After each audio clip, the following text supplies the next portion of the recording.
ಮಾನ್ಯ ನಮ್ಮ ಆಡಳಿತ ಸಮೂಹ ನಿರ್ದೇಶಕರಾದಂಥ ಡಾಕ್ಟರ್ ಯು ಪಿ ಶಿವಾನಂದರವರು ಸಂಪರ್ಕಕ್ಕೆ ಸಿಕ್ಕಿದರೆ ನಾವು ಅವ್ರ ಜೊತೆ ಮಾತಾಡಿಸ್ಲಿಕ್ಕಿದ್ದೇವೆ.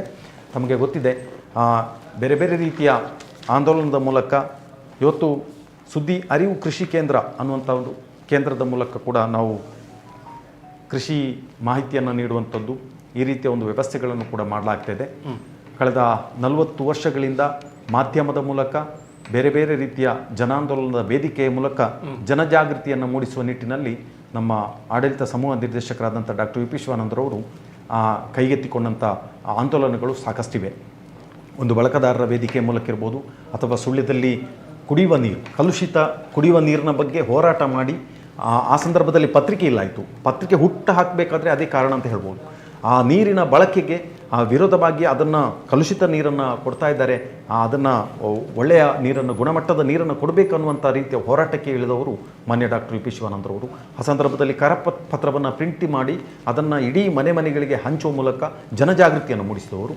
ನಂತರದ ದಿನಗಳಲ್ಲಿ ಇದನ್ನು ಕರಪತ್ರವನ್ನೇ ಹಂಚಿಕೊಂಡು ಕೂತುಕೊಳ್ಳಿಕ್ಕೆ ಆಗುವುದಿಲ್ಲ ಅನ್ನೋ ನಿಟ್ಟಿನಲ್ಲಿ ಮತ್ತೆ ಅವರು ತಮ್ಮ ವೈದ್ಯಕೀಯ ವೃತ್ತಿಯಿಂದ ನೇರವಾಗಿ ಸಮಾಜದ ಸೇವೆಗಾಗಿ, ಸಮಾಜದ ಒಳಿತಿಗಾಗಿ, ಸಮಾಜದ ಜಾಗೃತಿಗಾಗಿ ಮಾಧ್ಯಮಕ್ಕೆ ಮುಂದಡಿ ಇಡ್ತಾರೆ. ಸುದ್ದಿ ಬಿಡುಗಡೆ ಅನ್ನುವಂಥ ವಾರಪತ್ರಿಕೆಯನ್ನು ಸುಳ್ಯದಲ್ಲಿ ತಂದರು, ಪುತ್ತೂರಲ್ಲಿ ದಿನಪತ್ರಿಕೆಯನ್ನು ತಂದರು, ಹಾಗೆ ಬೆಳ್ತಂಗಡಿಯಲ್ಲಿ ವಾರಪತ್ರಿಕೆ. ಅದರ ಪತ್ರಿಕೆಯ ಮೂಲಕ ಮತ್ತೆ ಜಾಗೃತಿಯನ್ನು ಮೂಡಿಸುವಂಥ ಕಾರ್ಯವನ್ನು ಕೂಡ ಮಾಡಿದರು. ಪ್ರತಿ ಗ್ರಾಮದಲ್ಲಿ, ಭಾಳಷ್ಟು ಕುಗ್ರಾಮದಲ್ಲಿ ಕೂಡ ಏನೆಲ್ಲ ಸಮಸ್ಯೆಗಳಿವೆ ಅಂಥ ಗ್ರಾಮದ ಸಮಸ್ಯೆಗಳನ್ನು ವರದಿ ಮಾಡೋ ಮೂಲಕ, ಹಾಗೆ ಬೇರೆ ಬೇರೆ ರೀತಿಯ ಸಮಸ್ಯೆಗಳಿಗೆ ಸ್ಪಂದಿಸುವ ಮೂಲಕ ತಮ್ಮ ಪತ್ರಿಕೆಗಳಲ್ಲೇ ಉತ್ತರವನ್ನು ಕೊಟ್ಟವರು ಮಾನ್ಯ ಡಾಕ್ಟರ್ ಯು ಪಿ ಶಿವಾನಂದರವರು.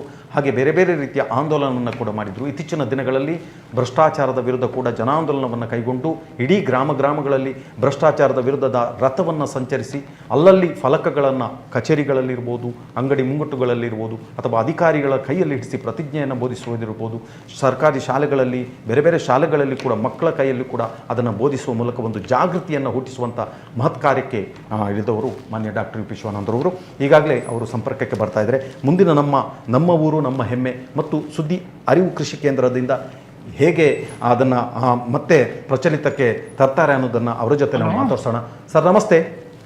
ನಮಸ್ಕಾರ, ಹೇಳಿ. ಸರ್, ಈಗಾಗಲೇ ಸುದ್ದಿಯ ಸುತ್ತ ವಾರಕ್ಕೊಂದು ಸುತ್ತ ವಿಶೇಷ ಕಾರ್ಯಕ್ರಮದ ಒಂದು ಕೊನೆ ಹಂತದಲ್ಲಿದ್ದೇವೆ ಸರ್. ಈಗಾಗಲೇ ಜಾಲ್ಸೂರಲ್ಲಿ ಆರಂಭಗೊಂಡಂಥ ನಮ್ಮ ಊರು ನಮ್ಮ ಹೆಮ್ಮೆ ಕಾರ್ಯಕ್ರಮ ನಂತರದ ದಿನಗಳಲ್ಲಿ ಬೆಟ್ಟಂಪಾಡಿಯಲ್ಲಿ ಆಯಿತು, ಮತ್ತು ಬೆಳ್ತಂಗಡಿ ಬಳಂಜದಲ್ಲಿ ಕೂಡ ಆಯಿತು ಸರ್. ಮುಂದಿನ ನಡೆ ಹೇಗೆ ಅನ್ನುವಂಥದ್ದು ಸರ್? ಜಾಲ್ಸೂರಿನ ಕಾರ್ಯಕ್ರಮ ಏನು ನಡೀತು ಅಂತ ಸಣ್ಣ ಒಂದು ಬ್ರೀಫ್ ಮಾಡಿದರೆ, ಅಲ್ಲಿ ಏನು ಮಾಡಿದ್ವಿ ಈ ವಾರದಲ್ಲಿ ಅಂತ ನನಗೆ ಸಣ್ಣದಾಗಿ ಬ್ರೀಫ್ ಬೇಕು. ಎಸ್ ಸರ್, ಈಗಾಗಲೇ ಜಾಲ್ಸೂರು ಗ್ರಾಮದಲ್ಲಿ ಮನೆ ಭೇಟಿ ನೀಡಿ ಮತ್ತು ಈಗಾಗಲೇ ಆ ಗ್ರಾಮದಲ್ಲಿರುವಂಥ ಪ್ರತಿ ಮನೆಯವರ ವಿಳಾಸವನ್ನು, ಅಲ್ಲಿಯ ಡೀಟೇಲ್ಸನ್ನು ಕಲೆಕ್ಟ್ ಮಾಡಿ ಆ ಮನೆಯಲ್ಲಿ ಯಾರ್ಯಾರು ಯಾವ ಕೆಲಸದಲ್ಲಿದ್ದಾರೆ, ಮತ್ತು ಊರಲ್ಲಿದ್ದಾರಾ ಅಥವಾ ಹೊರ ಊರಲ್ಲಿದ್ದಾರಾ ಅನ್ನುವಂಥ ಮಾಹಿತಿಯನ್ನು ಕಲೆಕ್ಟ್ ಮಾಡ್ತಾ ಇದ್ದಾರೆ. ಸೊ ಅಲ್ಲಿ ಅವರ ಏನು ಸ್ವಂತ ಉದ್ದಿಮೆಗಳಿವೆ ಆ ಉದ್ದಿಮೆದಾರರ ಒಂದು ಪಟ್ಟಿಯನ್ನು ಮಾಡ್ತಾ ಇದ್ದಾರೆ. ಸೊ ಕೆಟಗರಿ ವೈಸ್, ಅಂದರೆ ಆ ಗ್ರಾಮದಲ್ಲಿ ಕೆಟಗರಿ ವೈಸ್ ಯಾವ್ಯಾವ ಕಸುಬನ್ನು ಮಾಡ್ತಾ ಇದ್ದಾರೆ ಅನ್ನುವಂಥ ಮಾಹಿತಿಯನ್ನು ಕೂಡ ಕಲೆಕ್ಟ್ ಮಾಡ್ತಾ ಇದ್ದಾರೆ ಅನ್ನುವಂಥ ಮಾಹಿತಿಯನ್ನು ಈಗಾಗಲೇ ನಮ್ಮ ಯಶ್ವಿತ್ರವರು ನಮಗೆ ನೀಡಿದ್ದಾರೆ. ಸೊ ಇವತ್ತು ನಮ್ಮ ಸುದ್ದಿ ಅರಿವು ಕೃಷಿ ಕೇಂದ್ರದಿಂದ ರಮ್ಯಾರವರು ಕೂಡ ಜಾಲ್ಸೂರಿಗೆ ಹೋಗಿ ಅದರ ಮಾಹಿತಿಯನ್ನು ಬರ್ಕೊಂಡು ಬರ್ತಾ ಇದ್ದಾರೆ, ಕಲೆಕ್ಟ್ ಮಾಡ್ತಾ ಇದ್ದಾರೆ ಸರ್. ರೆಸ್ಪಾನ್ಸ್ ಹೇಗಿದೆ ಜನಗಳದ್ದು? ರೆಸ್ಪಾನ್ಸ್ ಒಳ್ಳೆದಿದೆ ಅಂತ ಹೇಳ್ತಾ ಇದ್ದಾರೆ. ಅಂದರೆ ಎಲ್ಲಿ ಹೋದರೂ ಕೂಡ ಆಲ್ಮೋಸ್ಟ್ ಪತ್ರಿಕೆ ನೋಡೋದವರು ಭಾಳಷ್ಟು ಕಡಿಮೆ ಇದ್ದಾರೆ. ಆದರೂ ಪತ್ರಿಕೆ ಹೋಗದಂಥ ಪ್ರದೇಶಗಳಿಗೆ, ಮನೆಗಳಿಗೆ ಪತ್ರಿಕೆಯನ್ನು ತಲುಪಿಸುವಂಥ ವ್ಯವಸ್ಥೆಗೆ ಕೂಡ ಈಗಾಗಲೇ ಮುಂದಾಗಿದ್ದಾರೆ ಸರ್. ಈಗ ಸರಿ, ಈಗ ನೀವು ಕೇಳೋ ಪ್ರಶ್ನೆಗಳಿಗೆ ನಮ್ಮ ಪ್ರಶ್ನೆಗಳನ್ನು ಕೇಳಿ ನಾನು ಉತ್ತರ ಕೊಡೋದು ಸಮಂಜಸ ಆಗ್ತದೆ. ಈಗ ನಮ್ಮಲ್ಲಿ ಬಳಂಜದಲ್ಲಿ ಕಾರ್ಯಕ್ರಮ ಆಯಿತು. Okay sir. ಜಾಲ್ಸೂರಿನ ಕಾರ್ಯಕ್ರಮ ನಾನಿದ್ದೆ ಆ ದಿವಸ. ಜಾಲ್ಸೂರು ಒಳ್ಳೆ ರೆಸ್ಪಾನ್ಸ್ ಇತ್ತು. ಹೌದು. ಮತ್ತೆ ಜಾಲ್ಸೂರಲ್ಲಿ ಯಾಕೆ ನಮಗೆ ಜಾಲ್ಸೂರು ನಮ್ಗೆ ಯಾವಾಗಲೊಂದು ಮೊದಲಿಂದ ನಮಗೆ ಬೆಂಬಲ ಕೊಡೋ ಜಾಗೆ ಮತ್ತು ನಮ್ಮ ಸುದ್ದಿ ರೀತಿ ಜನ ಇರುವ ಜಾಗೆ, ಹಾಗೆ ಅದು ಪ್ರಾರಂಭ ಮಾಡಿದೆ. ಬಳಂಜದಲ್ಲಿ ಕೂಡ ಅಲ್ಲಿ ಅತ್ಯಂತ ಒಳ್ಳೆ ಬೆಂಬಲ ಸಿಕ್ಕಿತ್ತು ನಮಗೆ. ಆಮೇಲೆ ಪುತ್ತೂರಲ್ಲಿ ಬೆಟ್ಟಂಪಾಡಿಯಲ್ಲಿ ಕೂಡ ನಮ್ಮ ಹೆಚ್ಚಿನ ಸ್ಟಾಫ್ ಅಲ್ಲಿದ್ದಾರೆ. ಅಲ್ಲಿ ಕಾಲೇಜ್ ಇದೆ, ಆ ಒಂದು ಕಾರಣ ಕೂಡ ಸಹಾಯ ಆಯ್ತು ನಮಗೆ.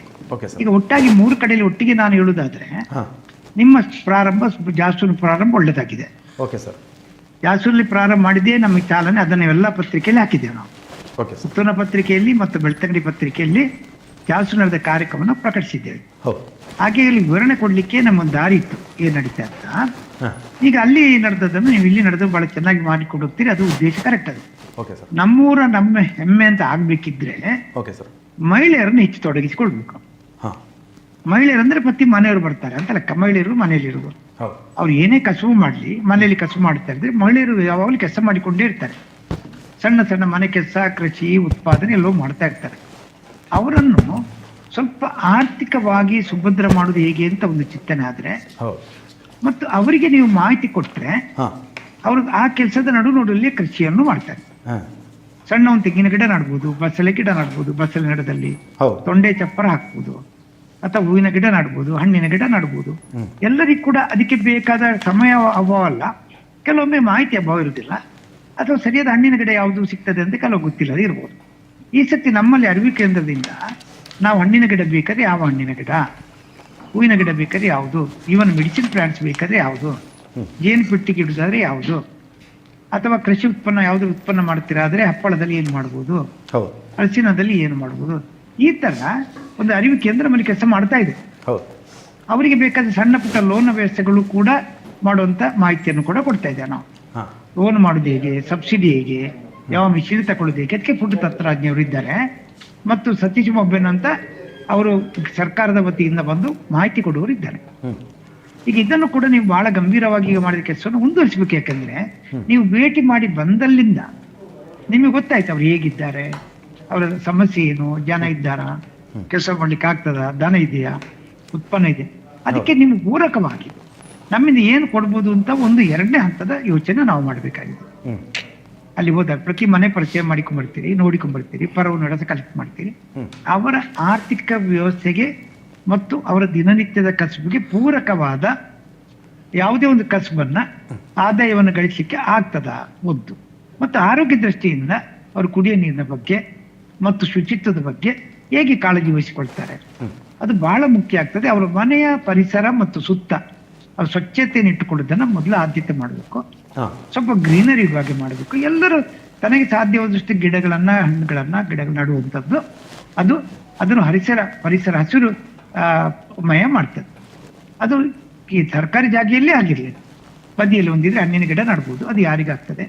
ಅಥವಾ ಹೂವಿನ ಗಿಡ ಹೆಚ್ಚು ಬದುಕುದಿಲ್ಲ, ಹಣ್ಣಿನ ಗಿಡಗಳು ಎಲ್ಲರಿಗೂ ಹಣ್ಣು ಕೊಡ್ತದೆ, ಗಿಡಗಳು ಬೆಳಿತವೆ. ಅದನ್ನು ಯೋಚನೆ ಮಾಡಿದ್ರೆ ಸಣ್ಣ ಸಣ್ಣ ಪುಟ್ಟ ಕೆಲಸಗಳು, ಮತ್ತೆ ಸಾಮೂಹಿಕವಾಗಿ ಚಿಂತನೆ ಮಾಡುವಂಥದ್ದು, ಎಲ್ಲರೂ ಸೇರಿ ಕೃಷಿ ಮಾಡುವಂಥದ್ದು. ಒಟ್ಟಿಗೆ ಯಾವುದೋ ಒಂದು ಕೃಷಿ ಮಾಡಿದಾಗ ಒಟ್ಟಿಗೆ ಸೇರಿ ಮಾಡಿದ್ರೆ ಆದಾಯ ಜಾಸ್ತಿ ಬರ್ತದೆ, ಅದಕ್ಕೆ ಬೆಲೆ ಬರ್ತದೆ.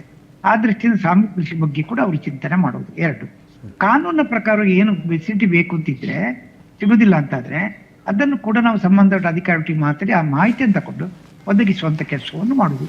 ಉದಾಹರಣೆಗೆ ವಿದ್ಯುತ್ ಎಲ್ಲರಿಗೂ ಬರಬೇಕು, ನೀರು ಅದು ಎಲ್ಲರಿಗೆ ಆ ಏರಿಯಾಕ್ಕೆ ಬರಬೇಕಾಗ್ತದೆ. ಇಂಥೆಲ್ಲ ಸಾಮೂಹಿಕ ಕೆಲಸಗಳನ್ನು ಸರ್ಕಾರ ಮಟ್ಟದೊಟ್ಟಿಗೆ ಕೂಡ ಸುದ್ದಿ ಆಂದೋಲನ ಮಾಡ್ತದೆ, ಅವರೊಟ್ಟಿಗೆ ಸೇರಿಕೊಂಡು ಮಾಡುವುದು. ಹಾಗಾಗಿ ಅದು ನಮ್ಮ ಊರು, ನಮ್ಮ ಹೆಮ್ಮೆಯ ಊರು ಅಂತ ಅನಿಸಲಿಕ್ಕೆ ಅವರ ಮನೆ ಮಾತ್ರ ನೋಡುದಲ್ಲ ಅಂತ. ಪಕ್ಕದಲ್ಲಿ ಒಂದು ಮನೆ ಇದ್ರೆ ಅದು ಬರೀ ಹಾಳು ಪಾಲು ಬಿದ್ದಿದ್ರೆ, ಜಾಗೆ ಬಿದ್ದಿದ್ರೆ, ಅದು ಪಕ್ಕದಲ್ಲಿರುವಂತ ಜಾಗ ಅದನ್ನೆಲ್ಲ ಸೇರಿ ಅದನ್ನು ಸ್ವಲ್ಪ ಚೆನ್ನಾಗಿ ಮಾಡ್ಲಿಕ್ಕೆ ಆಗ್ತದೆ. ಹಾಗೆ ನಮ್ಮ ಮನೆ ನಮ್ಮ ಸುತ್ತ ಸರಿ, ಸುತ್ತದ ಮತ್ತಲ ಏರಿಯಾ ಕೂಡ ಒಂದು ಅಭಿವೃದ್ಧಿ ಆದ್ರೆ, ಸ್ವಚ್ಛ ಆದ್ರೆ, ಚೆನ್ನಾಗಾದ್ರೆ, ಅಲ್ಲೆಲ್ಲ ಫೆಸಿಲಿಟಿ ಇದ್ರೆ ಅಲ್ಲಿ ಒಂದು ಒಳ್ಳೆಯ ಹೆಮ್ಮೆಯ ಕಾರ್ಯಕ್ರಮ ಆಗ್ತದೆ. ಆಟದ ಗ್ರೌಂಡ್ ಇದೆಯಾ, ಸಣ್ಣ ಪಾರ್ಕ್ ಮಾಡ್ಬೋದಾ, ಸಣ್ಣ ಉದ್ದಿಮೆ ಫ್ಯಾಕ್ಟ್ರಿನ ಆಗ್ಬೋದು, ಅಲ್ಲಿಗೆ ಸೇರಿಕೊಂಡು ಹಪ್ಪಳದ ವ್ಯಾಪಾರ ಮಾಡ್ಬೋದಾ, ಅಥವಾ ಒಂದು ಮಳಿಗೆ ವ್ಯಾಪಾರ ಆಗ್ಬೋದಾ, ಯಾರ್ಯಾರು ಮಾಡಿದ್ರೆ ಅವ್ರಿಗೆ ಇನ್ನೊಬ್ರು ಸಹಾಯವಾಗಿ ಮಾಡ್ಬೋದು. ಈ ತರ ಒಂದು ಕಮ್ಯುನಿಟಿ ಡೆವಲಪ್ಮೆಂಟ್ ಪ್ರೋಗ್ರಾಮ್ ಅಲ್ಲೇ ನಮ್ಮ ಊರು ನಮ್ಮ ಹೆಮ್ಮೆ ಆಗ್ಬೇಕು. ನೀವು ಒಳ್ಳೆ ಕೆಲಸ ಮಾಡ್ತೀರಿ, ಪತ್ರಿಕೆ ಮುಟ್ಟಿಸೋ ಕೆಲಸ ಬಹಳ ಒಳ್ಳೇದು. ಯಾಕಂದ್ರೆ ಪತ್ರಿಕೆ ನ್ಯೂಸ್ ಬರ್ತದೆ ಬರುವಾರ, ಚಾನಲ್ ಕನೆಕ್ಟ್ ಮಾಡಿ. ತುಂಬಾ ಎಲ್ಲರಿಗೆ ಕೂಡ ಮೊಬೈಲ್ ಇದೆ, ಈಗ ಎಲ್ಲರಿಗೂ ಇಂಟರ್ನೆಟ್ ಇದೆ. ಏನು ನಿಮ್ಮ ಪ್ರೋಗ್ರಾಮ್ಗಳನ್ನ ಅದ್ರಲ್ಲಿ ಸಣ್ಣ ಸಣ್ಣ ತುಂಡುಗಳನ್ನಾಗಿ ಮಾಡಿ ಶೇರ್ ಮಾಡ್ಲಿಕ್ಕೆ ಸಹ ಮಾಡಿ. ಆಗ ನೋಡ್ಲಿಕ್ಕೆ ಅವರು ಅಭ್ಯಾಸ ಆಗ್ತದೆ. ಜಾಸೂರ್ನಲ್ಲಿಯೇ ಒಬ್ಬರೊಬ್ಬರು ನೋಡಿಕೊಳ್ಳಿ, ಅವ್ರು ಏನ್ ಮಾಡ್ತಾರೆ, ಇವ್ರು ಏನ್ ಮಾಡ್ತಾರೆ, ಎಲ್ಲಿ ಬಾಳೆ ಸಿಗ್ತದೆ, ಎಲ್ಲಿ ಹಸಿರು ಸಿಗ್ತದೆ, ಎಲ್ಲಿ ಎಲೆ ಬಳ್ಳಿ ಸಿಗ್ತದೆ, ಅಥವಾ ಇಲ್ಲಿ ಬಸಳೆ ಉಂಟು, ಅವರಿಗೆ ಜಾಸ್ತಿ ಆಗ್ತದೆ. ಎಲ್ರಿಗೆ ಹಣ್ಣಿನ ಗಿಡ ಅಲ್ಲಿ ಸಿಗ್ತದೆ. ಅದು ಊರಿನವರಿಗೆ ಗೊತ್ತಿದ್ರೆ ಅವ್ರು ಇನ್ನೊಂದು ಕಡೆ ತಗೊಳ್ಬೋದು, ಊರಿನಲ್ಲೇ ತಗೊಳ್ಬೋದು. ಊರಿನಲ್ಲೇ ವ್ಯಾಪಾರ ಅಂದ್ರೆ ಬಹಳ ಒಳ್ಳೇದು. ಮೊನ್ನೆಂದು ಸಮೋಸ ಮಾಡೋದು ಮಹಿಳೆ ಅವರು ಸಮೋಸ ಮಾಡುತ್ತೆ ಅಂತ ಹೇಳಿದಾಗೆ, ಸಮೋಸದ ಅಗತ್ಯ ಇದ್ರೆ ಊರು ಅವ್ರಿಗೆ ಹೇಳಿದ್ರೆ ಸಮೋಸ ಬರ್ತದೆ. ಆಗ ಸಮೋಸ ತಿನ್ಬೇಕಂದ್ರೆ ಊರಲ್ಲಿ ಒಳ್ಳೆ ಸಮೋಸ ಸಿಗ್ತದೆ. ಈ ತರ ಇದನ್ನ ನೀವು ಹೇಗೂ ಚೆನ್ನಾಗಿ ಮಾಡ್ತಾ ಇದ್ರಿ, ಬಟ್ ಇದನ್ನು ಹಂಚಿಕೊಳ್ಳಿ ಜನಗಳೊಟ್ಟಿಗೆ. ನಮ್ಗೆ ಗೊತ್ತಿಲ್ಲ ಜಾಸೂರು ಹೇಗಿದೆ, ಕಾಲೋನಿಗಳಿವೆ, ಒಟ್ಟಿಗೆ ಮನೆಗಳಿರ್ತವೆ, ಅಲ್ಲಿ ಅವರಿಗೆ ಬೇಕಾದ ಮಾಹಿತಿ ಕೆಲವರು ಶಿಬಿರ ಕೊಟ್ಟರೆ ಎಲ್ಲರೂ ಸೇರಿ ಮಾಡ್ಲಿಕ್ಕೆ ಆಗ್ತದೆ. ಅಲ್ಲಿ ಜೇನು ಪೆಟ್ಟಿಗೆ ಆಗಲಿ ಇಂಥ ಕೆಲವು ಒಟ್ಟಿಗೆ ಸೇರಿ ಮಾಡ್ಬೋದು. ಒಬ್ಬ ಹಾಕಿ 4 ಜನ ಶೇರ್ ಮಾಡ್ಲಿಕ್ಕೆ ಆಗ್ತದೆ. ಬೇಕಾದ್ರೆ ಇನ್ವೆಸ್ಟ್ಮೆಂಟ್ ಒಬ್ರು ಮಾಡಿ 4 ಜನ ಶೇರ್ ಮಾಡುವಂತದ್ದು ಕೂಡ ಆಗ್ತದೆ. ಹಾಗೆ ಕಾಲೋನಿಗಳನ್ನು ಹೆಚ್ಚು ಒತ್ತು ತಗೊಳ್ಬಹುದು. ಹತ್ರ ಮನೆ ಇದ್ದಲ್ಲಿ ಈ ಸಾಮೂಹಿಕ ಕೃಷಿ, ಸಾಮೂಹಿಕ ವ್ಯಾಪಾರ, ಸಾಮೂಹಿಕ ಬೆಳವಣಿಗೆ ಮಾಡೋದು ಸುಲಭ ಆಗ್ತದೆ. ಕಾಲೋನಿ ಅಭಿವೃದ್ಧಿ ಬೇಗ ಆಗುವುದು ಮ್ಯೂಚುವಲ್ ಗೋರಿ ಸೇರಿಕೊಳ್ಳಿಕ್ಕೆ ಆಗ್ತದೆ. ಮತ್ತೆ ಮಾರಾಟಕ್ಕೆ ಒಬ್ಬರಿಗೆ ಕನೆಕ್ಟ್ ಆಗ್ತದೆ. ಆ ತರ ಒಂದು ಕಾಲೋನಿ ಇದ್ರೆ ಯಾರೋ ಒಂದು ಬಸ್ಸಲ್ಲಿ ಒಬ್ರು ಮಾಡ್ಲಿ, ಎಲ್ರಿಗೆ ಹಂಚಿಲ್ಲಿ, ಇನ್ನೊಬ್ರು ಯಾರೋ ಒಂದು ಮಾಡ್ಲಿ, ಅದನ್ನ ಎಲ್ಲರೂ 10-50 ಮನೆಗಳು ಇರ್ತವೆ, 25 ಮನೆ ಇರ್ತದೆ, ಅವರಿಗೆ ವ್ಯಾಪಾರ ಆಗ್ತದೆ. ಅದು ಫ್ರೀ ಆಗಿ ಕೊಡುವಂತ ಕಲ್ಚರ್ ಬಿಡಬೇಕು, ಸಂಪಾದನೆ ಮಾಡಿ ಕೊಡುವಂತ ಕಲ್ಚರ್ ಅನ್ನು ಬೆಳೆಸಿ. ಈಗ ಇದನ್ನು ಮಾಡ್ತಾ ಇದ್ದಾರೆ ನೀವು ಹೇಳ್ತಾ ಇದ್ರಿ ಅಲ್ವಾ? ಇದನ್ನು ಇನ್ನೂ ಹೆಚ್ಚು ಒತ್ತು ಕೊಟ್ಟು ಮಾಡುದಿದ್ರೆ ಎಲ್ಲರ ನಂಬರ್ ಬೇಕು, ಪ್ರತಿ ಮನೆಯವರ ನಂಬರ್ ಬೇಕು, ಪ್ರತಿ ಒಬ್ಬರೊಟ್ಟಿಗೆ ಲಿಂಕ್ ಆಗ್ಬೇಕು. ಅದು ಮಾಡ್ತಾ ಇದ್ದೇವೆ ಸರ್, ಮಾಡಬೇಕು. ಪರವನ್ನ ನಂಬರ್ ತಕೊಳ್ಳಿ, ಅವರಿಗೆ ಸಹ ಲಿಂಕ್ ಮಾಡಿ, ಮತ್ತೆ ಆಸಕ್ತಿಯ ವಿಷಯಗಳನ್ನು ಹೆಚ್ಚು ಶೇರ್ ಮಾಡಿ. ಅಲ್ಲಿ ಯಾರಾದೊಂದು ಕಡೆಯಲ್ಲಿ ಒಳ್ಳೆ ಕೆಲಸ ಮಾಡ್ತಾ ಇದ್ದಾರೆ, ಒಳ್ಳೆ ಸಾಧನೆ ಮಾಡಿದ್ದಾರೆ, ಅಥವಾ ಕಷ್ಟದಲ್ಲಿದ್ದಾರೆ, ಅವರನ್ನು ಶೇರ್ ಮಾಡಿ. ಆ ಜಾಸೂರಿಗೆ ಶೇರ್ ಹಾಕಿ ಮತ್ತು ಹೊರಗೆ ಶೇರ್ ಹಾಕಿ. ಒಟ್ಟು ನಮ್ಮ ಊರಿನ ಊರು ಹೆಮ್ಮೆ ಅಂತ ಆಗ್ಬೇಕ್ರೆ ಎಲ್ಲರಿಗೂ ಒಬ್ಬರಿಗೆ ಸಂಪರ್ಕ ಬೇಕು, ಪರಸ್ಪರ ಪೂರ್ವಕ ಕೆಲಸ ಮಾಡಬೇಕು, ಮತ್ತು ಎಲ್ಲರೂ ಅಭಿವೃದ್ಧಿ ಬಗ್ಗೆ ಚಿಂತನೆ ಮಾಡಬೇಕು. ಎಲ್ಲ ದೃಷ್ಟಿಯಲ್ಲಿ ಬದಲಾವಣೆ ಆಗ್ತದೆ. ಇದು ಪ್ರಾರಂಭ ಒಂದು ದಿವಸದಲ್ಲೆಲ್ಲ, ಒಂದು ವಾರ, ತಿಂಗಳು, ಇದು ವರ್ಷಾನುಗಟ್ಟಲೆ ಆಗುವಂತ ಕಾರ್ಯಕ್ರಮ. ಹಾಗೆ ಪಂಚಾಯತು, ಸೊಸೈಟಿ, ಕಟ್ಟಡಗಳು, ಸುತ್ತಮ ಶಾಲೆಗಳು ಅವೆಲ್ಲವೂ ಅಭಿವೃದ್ಧಿ ಆಗಬೇಕು. ಸಾಮೂಹಿಕ ವ್ಯವಸ್ಥೆಗಳು ಮತ್ತೆ ಅಭಿವೃದ್ಧಿ ಆಗುವಂಥದ್ದು ಪುನಃ ಏನಾದ್ರು ಕೆಲಸ ಕಾರ್ಯಗಳು ಜಂಟಿಯಾಗಿ ನಡಿಬೇಕಾಗ್ತದೆ. ಆರ್ಥಿಕ ಒತ್ತಡಕ್ಕೆ ಆ ಊರಿನವರೇ ಸೇರಿಕೊಂಡು ಯಾರು 100 ರೂಪಾಯಿ ಕೊಟ್ಟರು ತಗೊಳ್ಳಿ, 10 ರೂಪಾಯಿ ಕೊಟ್ಟರು ತಗೊಳ್ಳಿ, 1000 ರೂಪಾಯಿ ಕೊಟ್ಟರು ತಗೊಳ್ಳಿ, ಅವರನ್ನು ಸೇರಿಸಿ ಅದರಿಂದ ಕೊಡುಗೆಯಿಂದ ಊರಿನ ಅಭಿವೃದ್ಧಿಯನ್ನ ಮಾಡಬೇಕು. ಇದು ನನ್ನ ಒಂದು ಆಶಾದಾಯಕ ಚಿಂತನೆ. ಇಂಪ್ಲಿಮೆಂಟ್ ಗ್ರೌಂಡಿಗೆ ಹೋದಾಗ ಸಮಸ್ಯೆಗಳು ತುಂಬಾ ಇರ್ಬೋದು, ಒಬ್ಬರಿಬ್ಬರು ಸರಿ ಇಲ್ಲದಿರ್ಬೋದು, ಪಕ್ಕದ ಮನೆ ಈಚೆ ಮನೆಯವರಿಗೆ. ಅಂತದಿದ್ರೆ ಅದನ್ನು ಸರಿ ಮಾಡಿಸಿಕೊಳ್ಳುದು ಬಹಳ ಮುಖ್ಯ ಆಗ್ತದೆ. ಇವರ ನೀರು ಅವರಿಗೆ ಬಿಡುದು, ಇವರ ಗಲೀಜು ಆಚೆಗೆ ಹಾಕುದು, ಇವರ ಬೇಲಿ ಆಚೆ ಬಿಡುದು. ಊರಿನಲ್ಲಿ ಸಾಮಾನ್ಯ ಸಣ್ಣ ಸಣ್ಣ ಇಂಥ ತಕರಾರುಗಳೇ ಎಲ್ಲೋ ಜಗಳಾಗಿ ಮರ್ಡರ್ ಒಳಗೆ ಒದ್ದದಿದೆ. ಅಂತ ವಿಷಯಗಳು ಬಂದಾಗ ಅದ್ರ ಬಹಳ ನಾಜೂಕಿಂದ ಊರಿನವರು ಸೇರಿಕೊಂಡು ಪರಿಹರಿಸಬೇಕಾದ ಸಮಸ್ಯೆ ಬರ್ಬೋದು ಮುಂದಕ್ಕೆ. ನಮ್ಮ ಮೂಲಕ ಸಮಸ್ಯೆ ಇತ್ಯರ್ಥಪಡಿಸಿಕೊಳ್ಳಿಲ್ಲ ಸರ್, ನಮ್ಮ ಮೂಲಕ ಸಮಸ್ಯೆ ಇತ್ಯರ್ಥಪಡಿಸಿಕೊಳ್ಳಿ ಅಂತ ಹೇಳಿ ಅದಿರ್ಲಿ. ಅವರನ್ನು ಸೇರಿಸಿಕೊಂಡು, ಊರಿನವರು ಸೇರಿಸಿಕೊಂಡು, ನೀವು ಸ್ವಲ್ಪ ಸೇರಿಕೊಂಡು ಹಾಗೆ ಒಳ್ಳೇದಾಗ್ಲಿಕ್ಕೆ ಪ್ರಯತ್ನ ಮಾಡೋದು ಒಳ್ಳೆದು.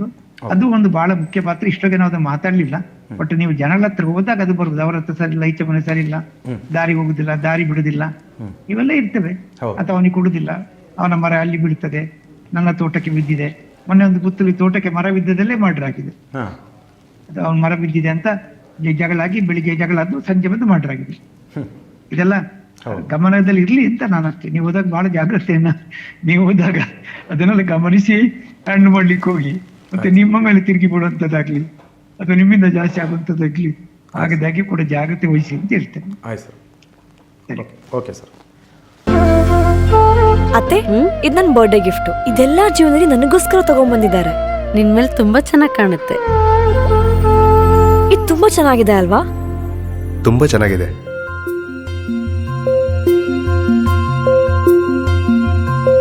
It will look really good on you. Amma? Huh? Mother is always son's first love.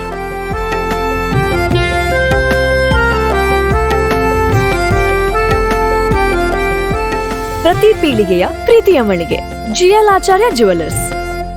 ಮನೋಶಕ್ತಿ ಅನ್ನುವಂತ ಒಂದು ಶಿಬಿರದ ಮೂಲಕ ಸಂಕಲ್ಪವನ್ನ ಹೇಗೆ ಮಾಡಬೇಕು, ಆ ಸಂಕಲ್ಪವನ್ನ ಮಾಡಬೇಕಾದ್ರೆ ನಮ್ಮ ಮೈಂಡ್ ಅಂದ್ರೆ ಸ್ಟೇಟ್ ಆಫ್ ಮೈಂಡ್ ಅಂತ ಏನ್ ಕರೀತಾರೆ, ಆ ಮನಸ್ಸು ಯಾವಾಗ ಯಾವ ಸ್ಥಿತಿಯಲ್ಲಿದ್ದಾಗ ಈ ಸಂಕಲ್ಪ ಮಾಡಿದ್ರೆ ಅದು 100% ನೀನ್ ಪಡಿಬಹುದು.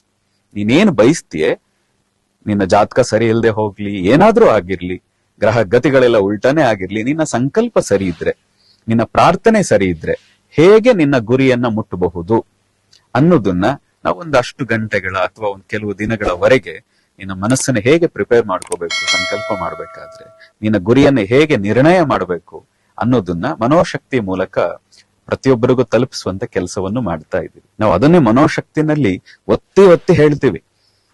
ನೀವು ಅರ್ಥ ಮಾಡ್ಕೊಳ್ಳಿ, ನಿಮ್ಮ ಜೀವನ ನಿಮ್ ಕೈಯಲ್ಲಿದೆ. ನಿಮ್ಮ ಭಾವನೆ ಬದಲಾದ್ರೆ ನಿಮ್ಮ ಬದುಕು ಬದಲಾಗ್ತದೆ. ನಿಮ್ಮ ಭಾವನೆ ಬದಲಾಯಿಸ್ಕೊಳ್ಳಿ, 100% ನಿಮ್ಮ ಬದುಕು ನಿಮಗ್ ಬೇಕಾದಂತೆ ನಡೆಸ್ಕೋಬಹುದು, ಬದಲಾಯಿಸ್ಕೋಬಹುದು.